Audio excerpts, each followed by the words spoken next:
السلام عليكم ورحمة الله. مرحبا بكم من جديد في قناتكم باب الثقافة. العديد من المترشحين كيواجهوا مشاكل في ديداكتيك اللغة الفرنسية. في هذه الحلقة هذه غادي نشوفوا بعض الأسئلة اللي كتعاود في ديداكتيك ديال اللغة الفرنسية في لا ليكتور، اللي هذه مدة ما تحطش، ماشي بعد يتحط هذا العام. إلا تبعتوا معايا الفيديو حتى الاخر غادي تقدروا تضمنوا بعض النقاط في ديداكتيك ديال اللغة الفرنسية. اذا بلا ما نطول عليكم نمشيو الفيديو، وكتمنى الا عجبكم الفيديو ما تبخلوش علينا بالاشتراك. يلا ندوزو الفيديو.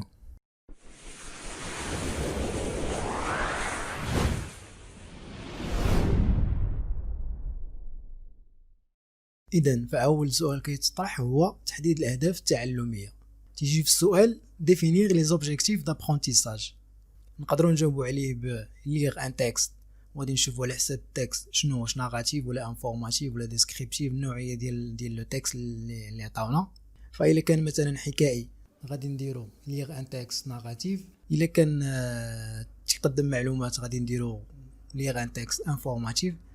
الا كان وصفي غادي نديرو lire un texte descriptif. وكهدف ثاني نقدروا نديرو améliorer la lecture، اي تحسين وتطوير القراءه. فمن الاهداف ديال لا ليكتور هي ان المتعلم اميليوري القراءه ديالو، يحسن من القراءه ديالو. عندنا ايضا هدف اخر ديفلوبي لي فوكابولير. من الاهداف الاخرى ديال القراءه او لا ليكتور هي ان المتعلم يديفلوبي لي فوكابولير، يطور ويحسن من المفردات، يجمع واحد الباكاج ديال المفردات ديال الفرنسيه.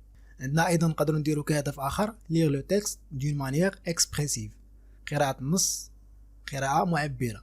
ونقدروا نديروا ايضا كومبروندر لو سونس دو تكست، اي فهم معنى النص.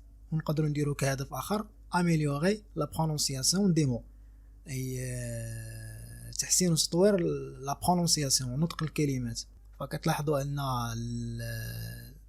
الاهداف التعليميه تم صياغتها بالانفينيتيف دو فيرب. من الاحسن ان نديروا ليغ اميليوري ديفلوبي، افعال تكون في الانفينيتيف. بالنسبه للاهداف التعلميه في اللغه العربيه ولا المواد اللي كتقرب اللغه العربيه، كنديروا المصدر ديال الفعل ولا الفعل في المضارع. ندوزو للسؤال الثاني اللي تيتطرح دائما في المكون ديال لا ليكتور، تيقول لك انديكي لو ماتيريال ديداكتيك ا يوتيليزي. هذا السؤال سهل، تقدر دير فيه ليفغي دو ليليف، اردواز، داتا شو، ديكسيونير، بزاف ديال الحوايج. اي حاجه غادي تشوفها انها غادي تعاونك باش تقري، باش دوز الحصه ديالك، تقدر ديرها ايماج ايتترا. كاين ايضا واحد السؤال تيتطرح تيقول لك فورمولي دي كيسيون ou et consignes pour amener les élèves à. اولا émettre des hypothèses de lecture، تيقول لك طرح اسئله باش تقود المتعلمين انهم يطرحوا فرضيات اللي نقدروا نجاوبوا عليها. مثلا observe les images que vois-tu، لاحظ الصور ماذا ترى وماذا تلاحظ. quel est le titre du texte. هادو غير امثله ديال الاسئله اللي تقدر تكتبها كجواب. d'après les illustrations et le titre de quoi à ton avis le texte va-t-il parler. من خلال المشاهد ولا الصور والعنوان à ton avis le texte va-t-il parler، في نظرك علاش غادي يكون تيهضر النص. عاوتاني تيقول لك هذا السؤال هذا مقسم لثلاثه ديال الاجزاء. السؤال الاول قال لك انك تقودهم يطرحوا دي زيبوتيز، الثانيه فيريفيكاسيون دي زيبوتيز اي كونستركسيون دو سونس دو تكست، بمعنى ان هنا غادي تعطيهم اسئله باش يتحققوا من الفرضيات اللي عطاو في الجزء الاول من السؤال. هنا غادي تعطيهم اسئله من النص، غادي تشوف شي اسئله من النص، وتعطيهم اسئله من قواعد اللغه. مثلا غادي تشوف شي سؤال من النص ولا جوج اسئله ولا ثلاثه على حسب هما شحال طالبين. بوركوا مثلا شي حاجه غادي تحاول تجبد اسئله من النص. هنا في السؤال خاصك الاسئله تجبدها من النص، ما كاينش الجواب تقدر تقيسوا على كل شيء. تقدر تعطي كاين لو تيب دو تكست، جوستيفي تا ريبونس، شنو هي نوعيه النص، على اجابتك. تروف دون لو تكست لو سينونيم دو، تجبد شي كلمه وتقول لهم عطيني لو سينونيم ديالها. هادشي غير امثله. trouve dans le texte 3 verbes ولا 2 verbes du deuxième groupe troisième groupe اللي بغيتي. هادو تقدر توضع هاد الاسئله على اي نص. في الجزء الثالث كيطلب منك تعطي اسئله من اجل تفاعل التلاميذ مع النص. تقدر تعطيهم مثلا as-tu aimé le texte، justifie ta réponse، واش عجبهم لو تكست ويبرروا الاجابه.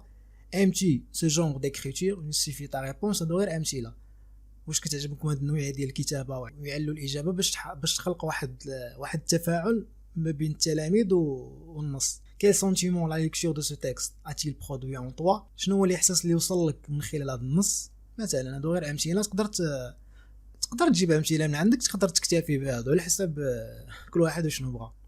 عاوتاني كيجي واحد السؤال كيطلب منك تجبد الصعوبات اللي يقدروا يواجهوها المتعلمين في هذا النشاط هذا. تقدر تقول لهم، تقدر تكتب difficulté d'ordre lexical, difficulté d'ordre syntaxique, difficulté d'ordre phonétique، بمعنى يقدروا يواجهوا صعوبات في فهم معنى الكلمات ولا المفردات اللي كاينين في النص، يقدروا يواجهوا صعوبات متعلقه بقواعد اللغه conjugaison grammaire orthographe، يقدروا يواجهوا صعوبات في نطق الكلمات. عاوتاني تيجي واحد السؤال اخر تيقول لك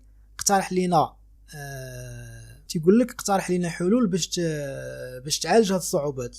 كتخيل راسك انت استاذ عندك تلاميذ واجهوا صعوبات ليكسيكال ولا سانتاكسيك، كيفاش غادي دير نتايا تخليهم يتجاوزوا هاد الصعوبات؟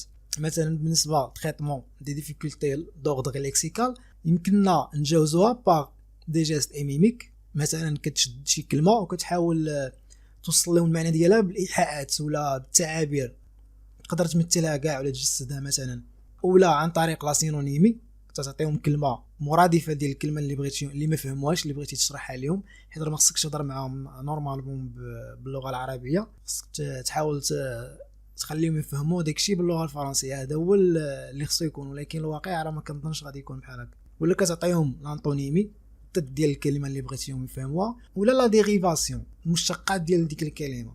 بالنسبه للتريتمون دي ديفيكولتي دوردر سانتاكسيك يمكن لك تطرح اسئله بحال ايدونتيفي لي كونستيتيون دو لا فراز، طلب منهم يحددوا مكونات الجمل، مثلا جمله اسميه جمله فعليه، جروب نومينال سوجي جروب فيربال.